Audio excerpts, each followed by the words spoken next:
Hey, salut! Je suis contente de te retrouver aujourd'hui pour un nouvel épisode interview. Aujourd'hui, je suis très heureuse de te présenter Alison. Alison, c'est l'hôte du podcast Les maternelles dégenrées, où elle aborde les notions de stéréotypes, de genre, comment justement arriver à se déconstruire en tant qu'adulte pour accompagner les enfants. Mais Alison, elle est également la créatrice des ateliers Cocos, où elle accompagne les enfants dans la compréhension de leurs émotions, de leur corps, la notion de consentement, de comment on fait les bébés, tout ça, voilà, ce sont des ateliers qu'elle a créés. Et aujourd'hui, dans l'épisode d'aujourd'hui, je suis très contente de la recevoir parce que on va aller beaucoup plus en détail, j'ai envie de te dire, sur cette fameuse notion de consentement et comment en parler à ton enfant, comment lui expliquer l'importance que ça peut avoir et comment concrètement elle peut se manifester.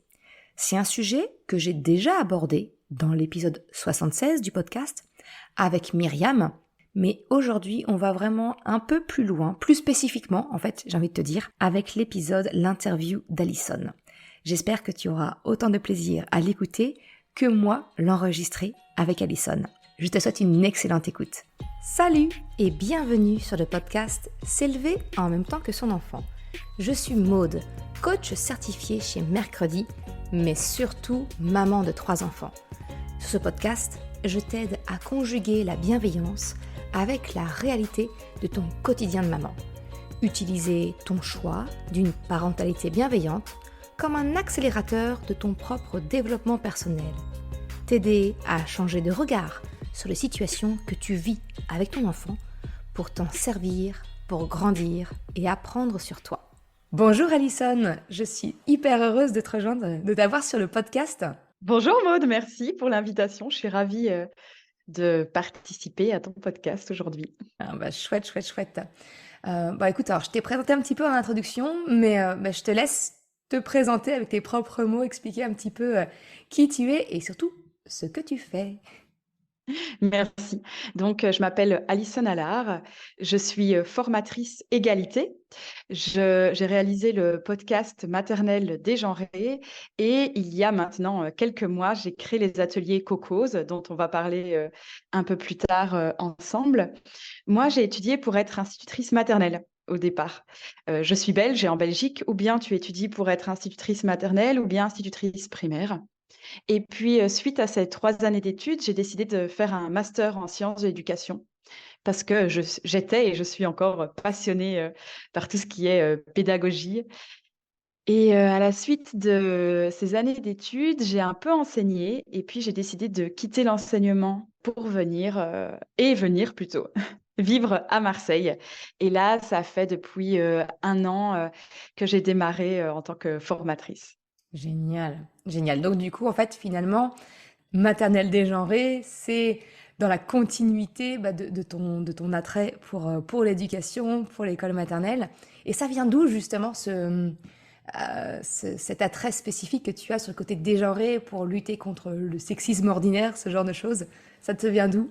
Alors, je pense que je porte des valeurs, féministes depuis quand même, pas mal d'années et pourtant, lorsque j'étais en classe devant les élèves, eh bien, je questionnais pas spécialement ma pratique.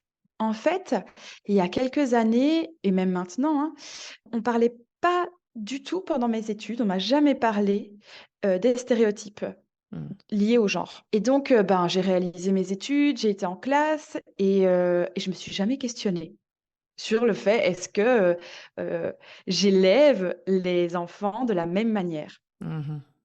C'est, seulement pendant, le premier confinement où j'ai été amenée à aider une ancienne collègue, pour des activités, artistiques et où j'ai vraiment été sur Google et je me suis dit: «Mais c'est rigolo quand même, on propose que des artistes hommes.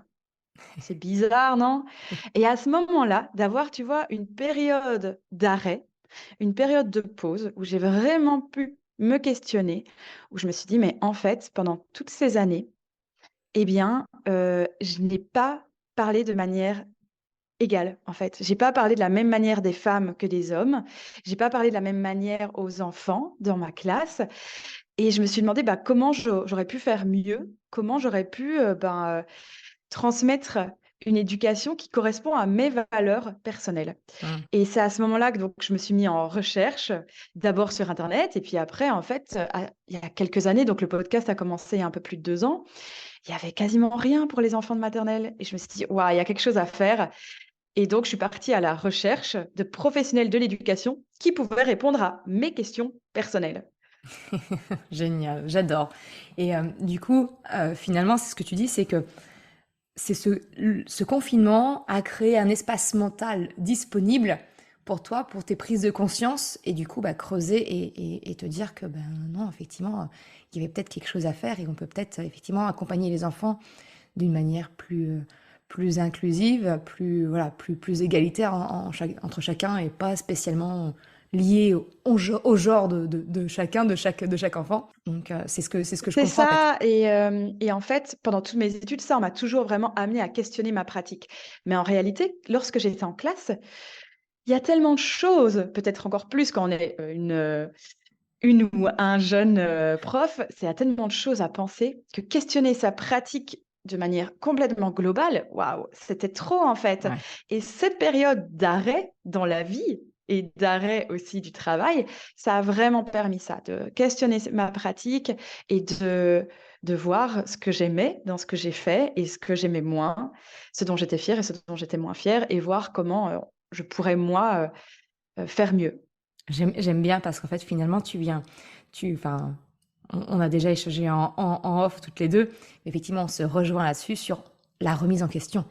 La remise en question personnelle pour essayer de trouver un axe, dire, ah, bah tiens, ça, et si, voilà, je le questionne, et si on faisait différemment, et comment on peut faire pour l'améliorer et accepter, bah, ah ouais, j'ai pas été parfaite là, voilà, j'étais parfaitement imparfaite, ok. Comment on peut faire pour faire mieux, quoi, tout simplement. Exactement. Pour avancer, à défaut de faire mieux, en tout cas, de faire différemment et d'avancer. Bon, chouette. Ouais.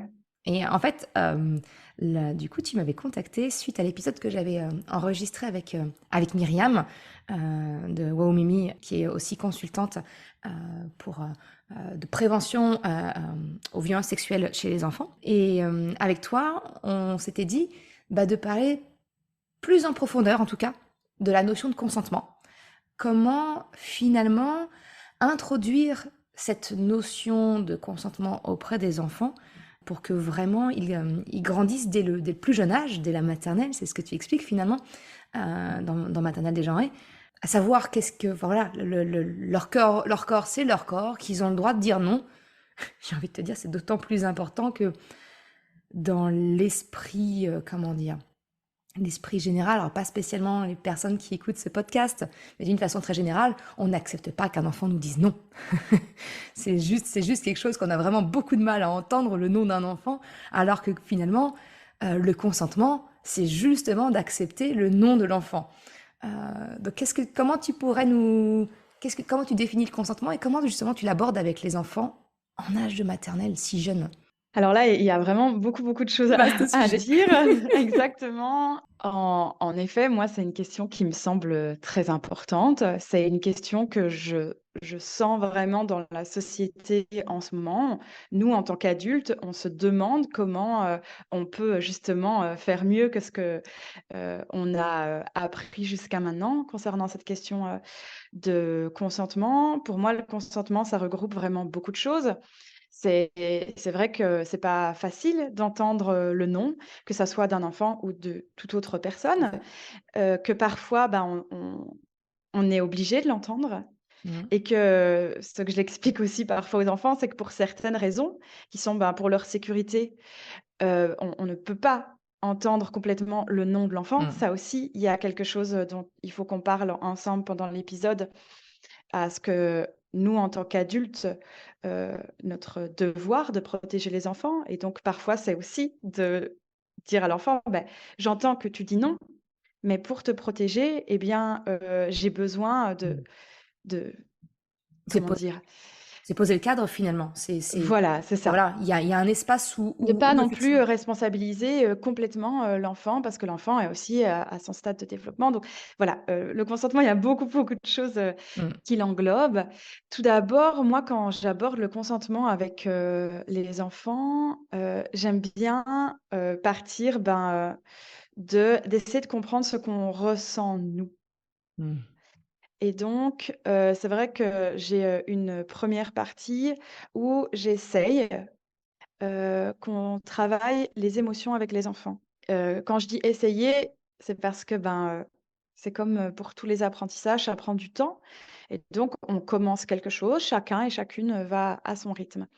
Donc dans un premier temps, moi je trouve ça important de, nommer les émotions, de, tenter de chercher, les signes pour, les reconnaître, sur les autres, sur soi, essayer de les ressentir et de mettre des mots sur les émotions que l'on ressent soi. Mmh.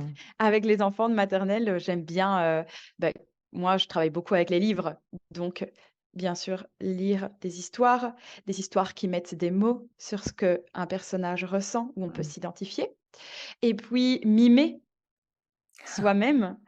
Des visages, mimer des attitudes, en jouer vraiment un maximum pour essayer de ressentir dans son corps et puis après, j'aime bien aussi moi, faire écouter des chansons aux enfants, des chansons qui sont sans paroles, des chansons qui sont, avec, des rythmes assez différents et voir avec eux, qu'est-ce qu'ils ressentent Ouais. quand ils écoutent une musique ou une autre. Étant donné que moi je travaille en groupe, ce qui est intéressant aussi à ce moment-là et ce que j'aime beaucoup, c'est demander à plusieurs enfants et que les enfants entendent qu'on ne ressent pas tous et toutes les mêmes émotions en même temps. Mmh. Ça, c'est quelque chose pour les enfants de maternelle, qui est, qui peut paraître bizarre, hein et c'est un moment où je leur dis: «Bah, voilà, en C'est fait, un on ressent vrai pas tous et apprentissage. toutes» c'est ça, les mêmes émotions en même temps, dans une même situation. Eh bien, d'autres personnes peuvent ressentir d'autres émotions Mmh. et la seule manière dont on peut savoir, connaître ce qu'il y a dans ta tête à toi, c'est si tu en parles. C'est ça, c'est le communiquer. Voilà et ça, c'est toujours un moment, très chouette, avec les enfants et puis ensuite, on passe par on cherche en fait des idées avec les enfants pour tenter d'apprivoiser ces émotions. On peut pas gérer ces émotions. Ouais, Ça, d'accord. c'est pas possible, mais en tout cas, on peut chercher ensemble des petites astuces qui nous correspondent à nous pour essayer de les apprivoiser et pour être le mieux possible.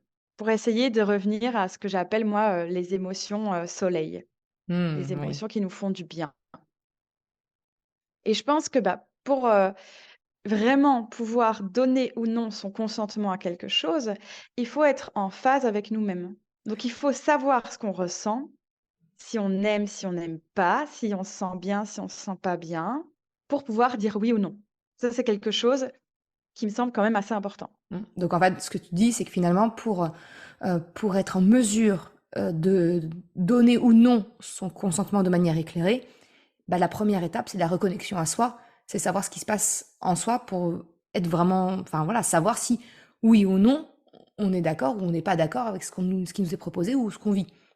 C'est C'est ça? ça, ça c'est une des pistes par laquelle, pour moi, il faut qu'on passe. Mmh. C'est de savoir, qui je suis ou au moins qu'est-ce que j'aime, comment je me sens et est-ce que pour moi, c'est oui ou c'est non? Ça, Mmh. c'est une des étapes dans le consentement. Ouais.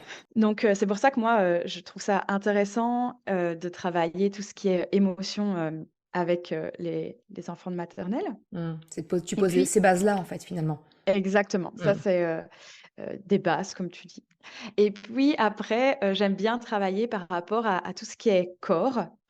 Parce que même si moi j'aime parler avec les enfants de toutes les parties du corps, dont les parties intimes Mmh. et j'aime bien l'idée de ne pas mettre de tabou et vraiment de parler, des parties intimes de la même manière que les autres parties du corps, eh bien, il y a quand même un moment donné où je dis aux enfants, parce que c'est un fait, que les parties intimes, eh bien, elles ne sont pas perçues et on ne peut pas les traiter de la même manière que les autres parties du corps. Entre guillemets, on encourage, toi et moi, on est en phase là-dessus, d'utiliser le vrai vocabulaire et pas des petits surnoms ou autres, pour, en fait, finalement, qui traduisent juste une gêne ou le fait qu'on n'est pas, voilà, qu'on n'est pas à l'aise avec le sujet.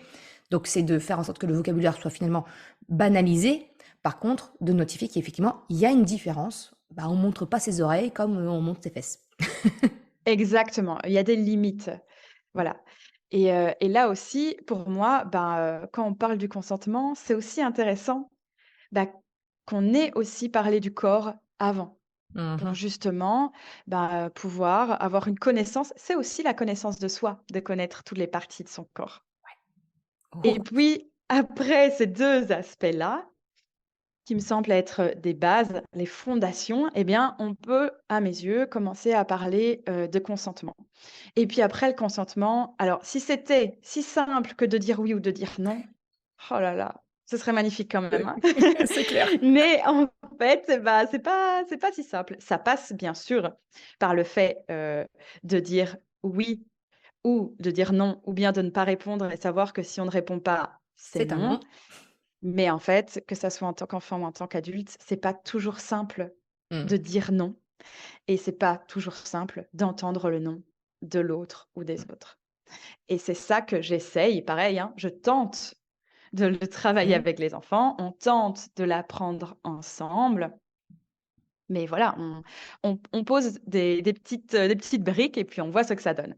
Mais en tout cas, l'idée, bah, comme pour les autres ateliers, c'est de partir d'une histoire pour toujours mettre des mots, essayer de s'identifier avec des concepts qui sont des concepts clés dont où moi je reviens plus tard, dans l'atelier pour en reparler avec d'autres mots. Mmh.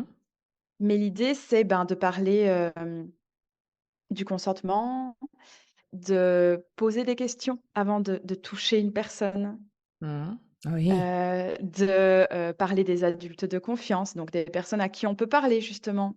Mmh. Si jamais, ben, on se sent pas en sécurité ou si on n'a pas respecté le consentement, de parler de l'intimité, Oui. de parler des parties intimes, Mmh. des lieux d'intimité, de la bulle d'intimité. Donc il y a plein de concepts comme ça à aborder, avec les enfants et puis après, ben, vivre le fait de dire non et puis vivre en jouant, mais ça on aura aussi l'occasion d'en parler un peu plus tard, vivre en jouant le fait de recevoir le non et d'apprendre à l'écouter.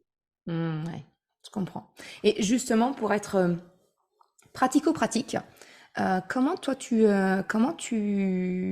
que tu pourrais conseiller en fait aux parents, justement, qui sont dans cette démarche, qui sont en train de déconstruire tout leur a priori et habitudes ou autres autour du non-consentement jusqu'ici, et se dire, bah, ok, j'essaie de mettre en place. Mais de ce que je perçois, tu vois, quand moi je suis en relation avec les parents dans les coachings ou autres, du coup, ils ont pas de référentiel, ils savent pas spécialement comment faire. Ils disent, mais est-ce que bah, mon enfant de 4 ans, bah, non, je vais respecter son corps, son intimité, donc je vais le laisser se laver lui tout seul. Mais comment je m'assure qu'il est suffisamment propre? Est-ce que je dois lui dire, ok, bah, on ferme la porte et tu te débrouilles et qu'advienne que pourra? Ou est-ce que je peux être quand même dans la salle de bain? Comment lui expliquer cette notion d'intimité si moi-même, bah, je suis dans la salle de bain quand il est tout nu dans la baignoire? Voilà. Qu'est-ce que tu pourrais conseiller justement aux parents pour essayer qui sont dans cette démarche? Comment, notamment, je pense, on va cibler sur la question d'intimité, parce que finalement, c'est aussi en lien avec le consentement.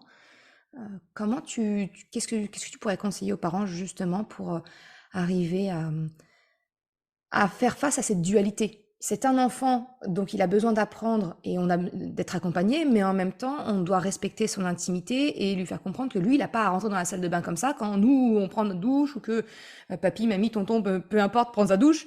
Voilà, comment on pose ces bases-là en fait? Alors, pour, la question de l'intimité, vraiment en tant que telle, moi je travaille avec un livre qui s'appelle La Porte, qui est, aux éditions L'École des loisirs Mhm. et c'est un livre qui a été, dessiné par Michel Van Zeveren. Ce livre, il y a pas du tout d'écrit. C'est juste des images, des illustrations et je trouve qu'il est pas mal parce que c'est l'histoire, d'un petit cochon qui, veut aller se laver et au moment où ce cochon va rentrer dans la baignoire, toute la famille va défiler. Donc d'abord, il va avoir une personne de la famille qui va rentrer dans la salle de bain pour se laver et puis 2 autres personnes qui vont aller, aux toilettes et puis bref, on va avoir comme ça un défilé de personnes qui va rentrer dans la salle de bain, dont le chat et à la fin, ces personnes sortent au fur et à mesure. Et tout à la fin, le cochon crie la porte pour qu'on ferme cette porte. Mmh. Et moi, j'aime beaucoup ce livre qui est, comme, beaucoup d'autres ouvrages qui peut être critiquable, bien sûr. Mais moi, j'aime bien ce livre parce que, bah, déjà, on parle d'un lieu d'intimité. Mmh. Il existe des lieux d'intimité. Moi, ce que je dis souvent aux enfants, c'est que les lieux d'intimité, c'est les toilettes et la salle de bain. Mmh. Parfois, ça peut être la chambre, si on a une chambre tout seul ou toute seule. Mmh. Les lieux d'intimité, ce sont des lieux où on peut fermer la porte et si la porte est fermée, on a besoin de frapper, de toquer à la porte et de demander si on peut rentrer, oui ou non. Si on nous répond oui, alors on peut rentrer. Si on répond pas ou si on répond non, eh bien, on ne peut pas rentrer. Et bam, tu Par fais le lien avec le consentement. Là, alors bien sûr, ça c'est sûr, il y a un lien avec le consentement. Donc moi j'aime bien ce livre parce que vu qu'il y a pas de parole, ben, on peut après en parler avec l'enfant et dire ce que parce qu'il y a aussi il y a des personnes qui sont plus ou moins pudiques et Mmh. c'est ça aussi dont j'aime bien parler avec les enfants. Souvent la pudeur, on dit que ça arrive aux alentours des 4 ans chez les enfants. Avant, ils se sont pas spécialement, ils ressentent pas ce sentiment. Ça arrive, plus ou moins et donc là, on peut commencer à en parler avec les enfants. Mais il y a des personnes qui sont plus ou moins pudiques et il faut accepter elles qu'elles le soient et donc bah, il y a des personnes qui vont plus facilement se montrer dénudées. Il y a des personnes qui vont avoir moins facile. En tout cas, rappeler que, bah, les parties intimes, on ne peut pas les montrer à tout le monde. Reposer bien les limites par rapport aux parties intimes. Personne ne peut les toucher, les regarder, les prendre en photo et à ce moment-là, bien sûr, il arrive la question de comment on fait pour se laver? Parce que les enfants de maternelle peuvent avoir besoin d'aide pour l'hygiène et pour se laver et là, ben, en fait, je pense que c'est comme pour un tas d'apprentissages, je pense que le mieux, c'est d'en parler avec les enfants Mmh.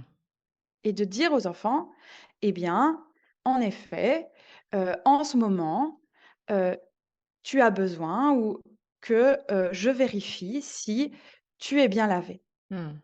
Parce que là, ça vient à ton hygiène et c'est de ta sécurité» et donc en parler avec l'enfant, mettre un maximum de mots sur ça Ouais. et puis aussi, on peut en profiter, ben, pour rappeler les droits de l'enfant, chose que je trouve super importante à dire aux enfants. Les enfants ont des droits et les adultes ont donc des devoirs envers les enfants et un des devoirs des adultes, c'est de protéger les enfants. Mmh.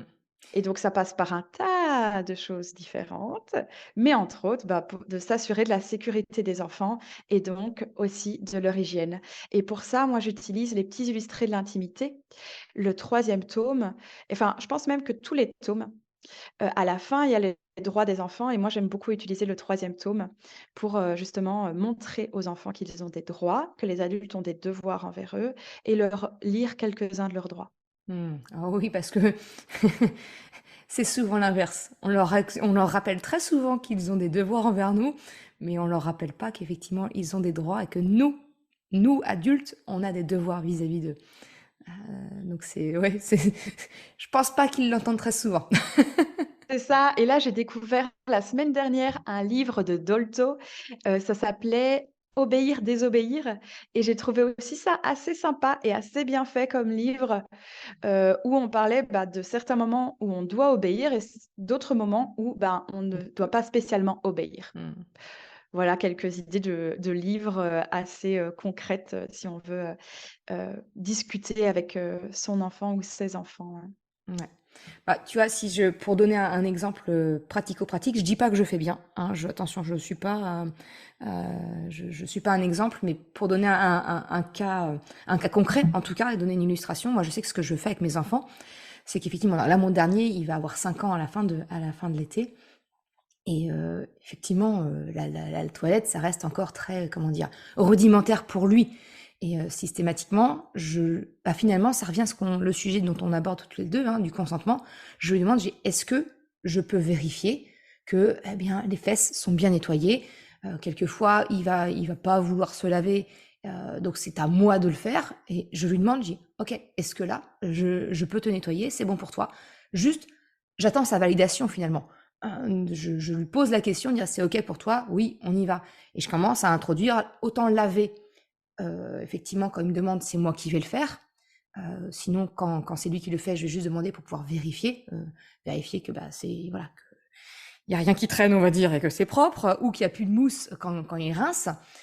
Et j'introduis tout doucement où je lui laisse la responsabilité de la serviette pour s'essuyer. Voilà, en disant, non, là par contre, c'est toi qui fais, ce sont tes parties intimes. Ok, c'est un peu, entre guillemets, technique, le fait de mettre le savon pour bien nettoyer et pour être sûr que ce soit bien rincé, qu'il n'y a pas de savon qui reste, parce que sinon ça peut créer des irritations. Autant s'essuyer.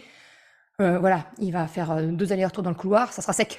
Donc ça sera bon même s'il a mal essuyé. Mais finalement, oui, l'intimité est naturellement en lien avec le consentement. C'est la communication avec son enfant et le questionnement. C'est ça en fait. C'est ça. Et il y a un autre livre là qui est disponible gratuitement sur Internet que j'aime beaucoup. Ça s'appelle La bulle de Miro. C'est la fondation Marie Vincent qui le propose. Et donc, c'est vraiment disponible sur Internet. On peut l'imprimer. Mmh.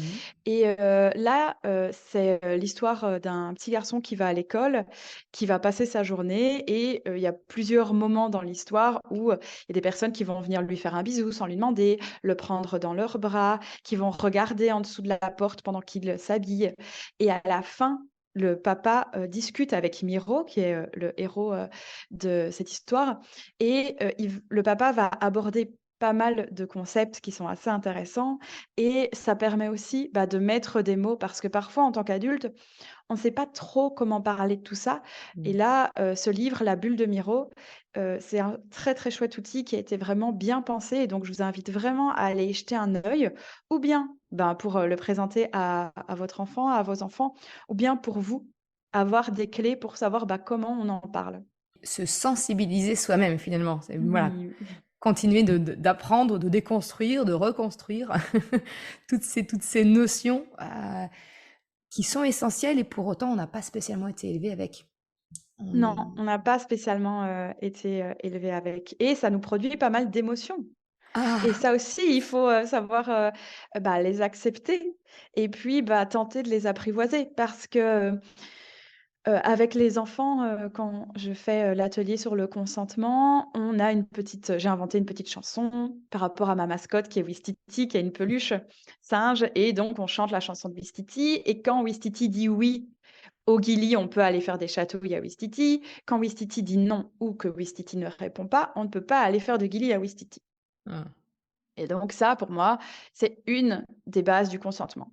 Mais c'est presque la partie la plus facile parce que je joue avec une peluche et donc c'est un peu comme, allez, comme une poésie. On apprend, si c'est oui, c'est oui, si c'est non, si c'est pas, oui, c'est non. Mais après la Mais difficulté, c'est après dans quand les faits c'est la dans les transposition à la vie faits, réelle. voilà. Et ça, c'est un truc, je sais pas toi, mais moi, en tant qu'adulte, je l'ai bien retenu la petite, ritournelle. Mais dans les faits, c'est pas si simple. Ah non. Et ça, c'est quelque chose, qu'on peut tenter d'apprendre avec ses enfants, bien sûr. Hem, c'est de comment on dit non. Dire aux enfants, en fait, tu peux vraiment dire non et moi, ce que je fais, c'est que je montre, mais de manière très, pratique aux enfants, comment on dit non.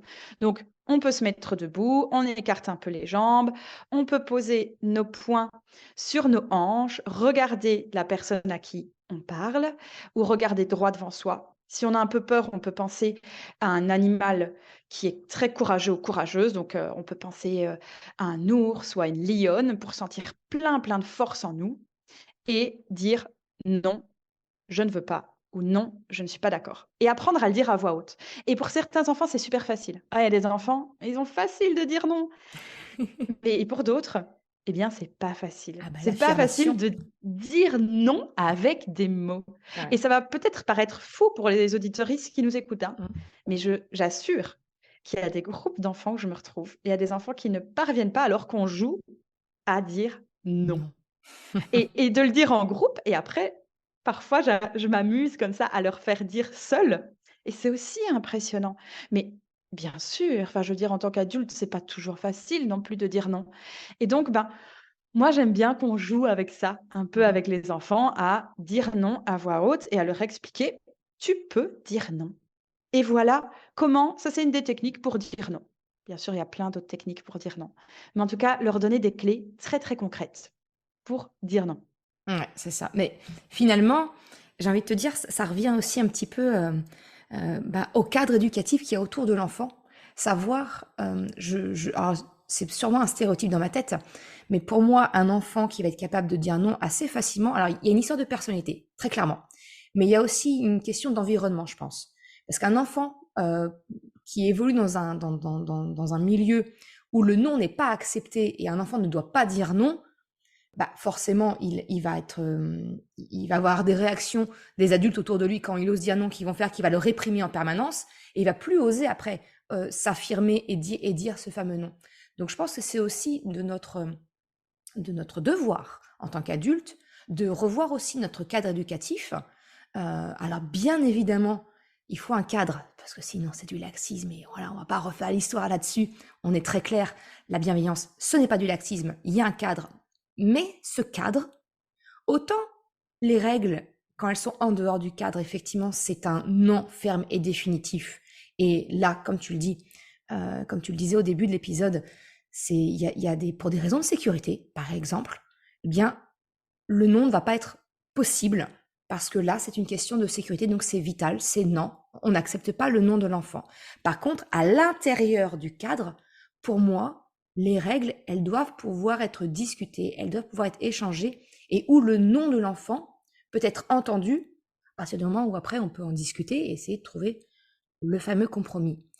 Mais effectivement, c'est de créer, pour moi, c'est important de changer un peu notre paradigme parental et d'être en mesure d'entendre un non, en fait. Ouais, ce qui est pas toujours simple, hein. Et, Ah non. ça, c'est simple pour personne d'entendre le non. Et ce que je dis aussi aux enfants, c'est que ben, entendre le non, ça peut nous amener aussi des émotions. Mhm, Et une des émotions que ça peut créer en nous, c'est de la frustration. Et cette frustration peut être de la colère ou ça peut amener de la tristesse. mhm. C'est pas parce qu'on dit non ou parce qu'une personne nous dit non qu'elle ne nous aime pas. Ça Oui, aussi, j'aime oui, bien le rappeler. C'est des petites choses, en fait, qui peuvent, paraître banales, mais que j'aime bien dire aux enfants. C'est pas parce que, tu aimes bien une personne que tu dois toujours dire oui. C'est pas parce qu'on t'a dit non que la personne ne t'aime pas, et c'est pas parce qu'on dit non à quelque chose qu'on dit non à tout. c'est ça. Et on peut dire oui et puis changer d'avis. Oh oui, On ça c'est peut important. pas, dire oui ou non si on ne sait pas ce qui va se passer. Mm. Il y a plein de choses comme ça où on peut, je pense, discuter avec notre enfant. Parce que voilà, ça provoque des émotions. Et cette frustration, ben, en fait, ça résonne en nous, que ça résonne en nous en tant qu'adultes par rapport à comment on a été éduqués et quelle place on veut avoir par rapport aux enfants.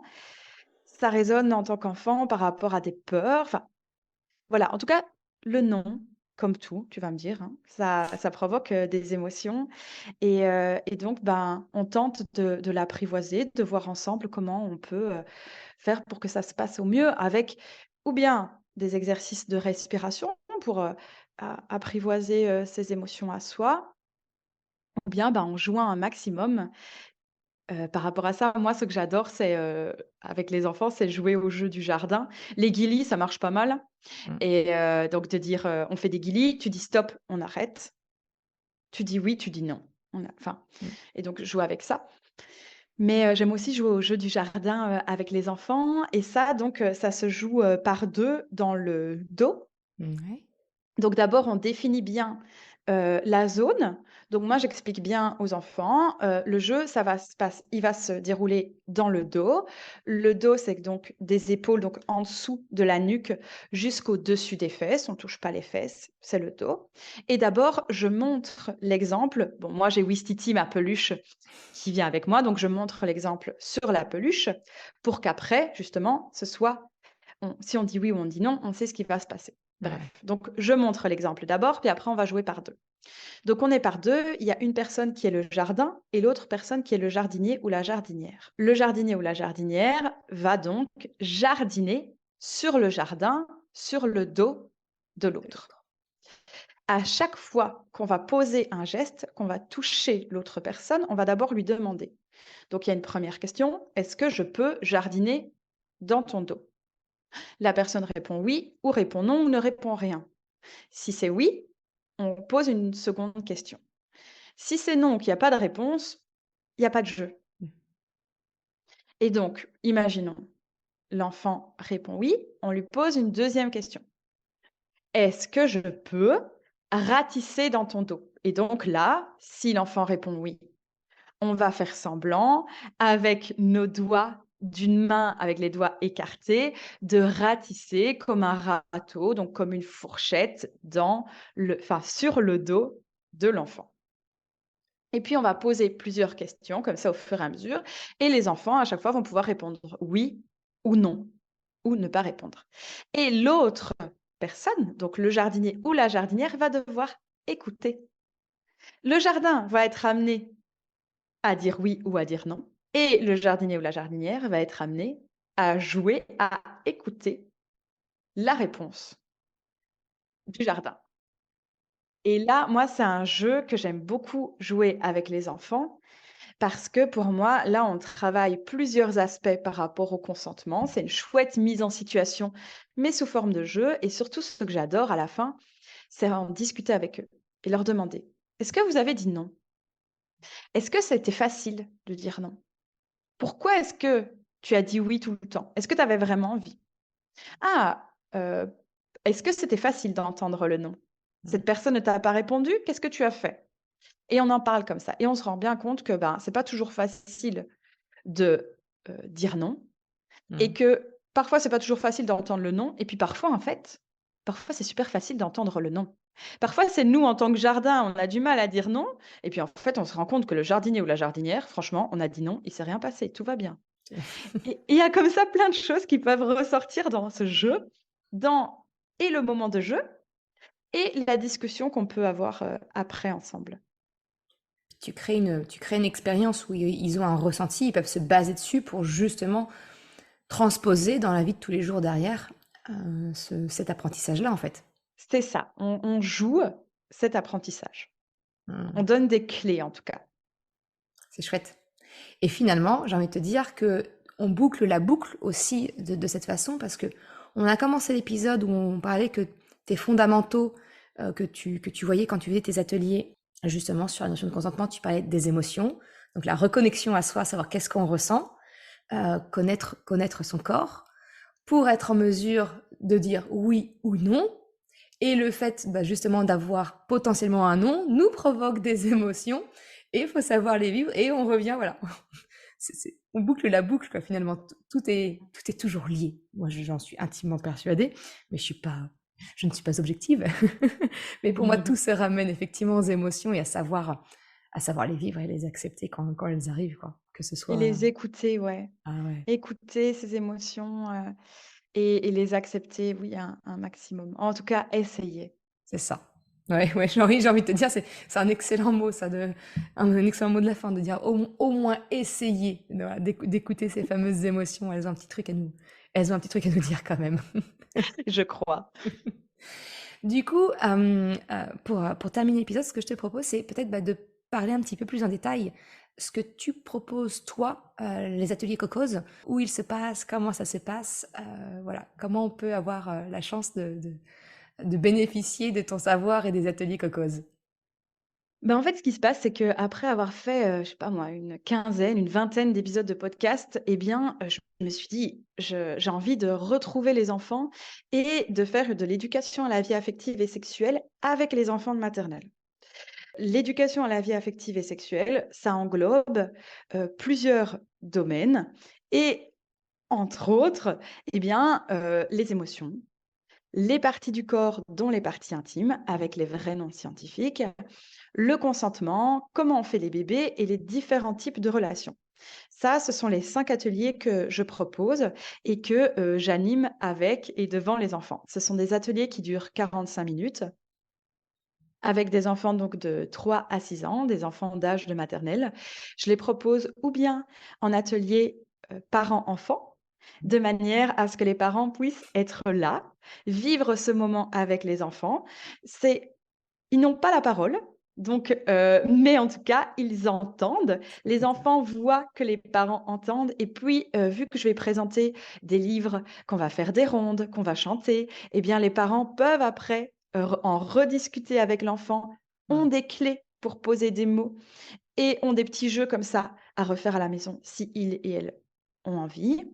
Ou bien je les propose, en groupe d'enfants avec leur animatrice ou avec leurs éducatrices et là aussi, je demande toujours à ce que les adultes soient là pour en fait, l'idée, c'est que moi, en 45 minutes, Oui. je vais pas révolutionner la vie des enfants, loin de là. Mais en tout cas, on va ouvrir une porte, on va commencer à parler d'un sujet et puis on va essayer d'avoir un maximum de clés pour pouvoir le revivre à d'autres moments Il y a une et continuité ces finalement. ateliers c'est ça. Et ces ateliers, en ce moment, ils se déroulent donc à Marseille, dans des librairies, dans des magasins de jouets, mais aussi dans des maisons pour tous et des ACM. Et puis j'espère, pouvoir, venir visiter, d'autres villes et les présenter, à, d'autres enfants, Ah bah, c'est chouette. Oui, parce que pour l'instant, les seuls chanceux et chanceuses sont localisés à Marseille. en ce moment, ouais. C'est ça, mais je croise fort les doigts pour toi pour qu'effectivement, tu puisses voilà, intervenir et déployer ces ateliers plus largement et apporter ces notions si importantes Beh, en fait, pour les l'idée, enfants. c'est d'avoir vraiment des ateliers qui sont ludiques et donc pendant 45 minutes, on va écouter des histoires, on va faire des rondes, on va faire des petits jeux, on va avoir des mots qui sont, scientifiques. J'espère ouvrir la conversation de manière inclusive, mais de manière, la plus aussi, légère et bienveillante pour que ça soit un moment sympa Oui. pour les enfants, en tout cas. Ça, c'est vraiment mon but. De toute façon, c'est le ludique. Enfin, à partir du moment où on arrive à mettre du ludique, j'ai envie de dire que la moitié du job, il est fait. Bah écoute, merci beaucoup, Alison. Je sais pas s'il y a quelque Merci chose Maud. de plus un dernier mot, quelque chose que tu veux ajouter ou qu'on n'a pas abordé, une question que je ne t'ai pas posée sur cette notion de consentement.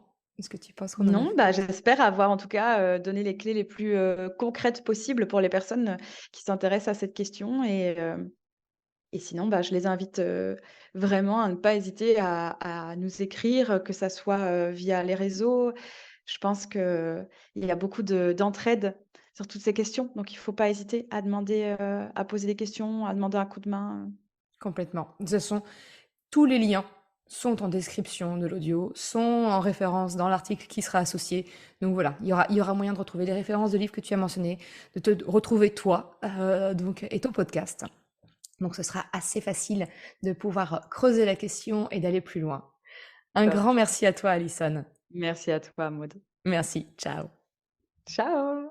Merci d'avoir écouté cet épisode jusqu'à la fin. Tu retrouveras les liens mentionnés en description de l'épisode ou bien dans sa retranscription sur le site merrecredi.com. Si tu as aimé cet épisode, s'il t'a été utile, je t'invite à le partager, à en parler autour de toi. Ou, si le cœur t'en dit, de me laisser un commentaire et une note de 5 étoiles sur Apple Podcast ou Spotify. Cela me permet de faire connaître le podcast et m'encourage à progresser. Un grand merci à celles et ceux qui prennent le temps de le faire ou de m'envoyer un message privé si leur plateforme d'écoute ne le permet pas. Je te souhaite une excellente journée, après-midi, soirée, quel que soit le moment où tu écoutes et je te dis à la semaine prochaine pour un nouvel épisode. Ciao!